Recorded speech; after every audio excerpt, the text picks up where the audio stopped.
People continue to pick up the pieces from April's tornadoes. A 10-year-old girl is making the recovery process easier.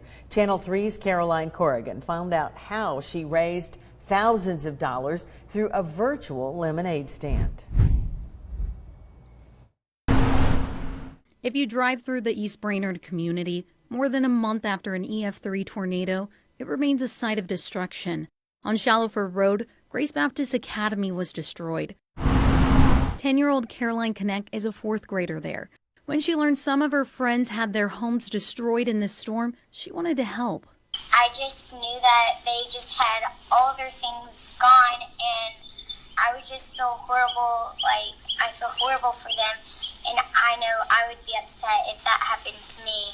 Caroline says she wanted to hold a lemonade stand at her house, but due to social distancing guidelines, plans changed. Instead, she went virtual. Her mom posted the fundraiser on Facebook, asking for donations through PayPal.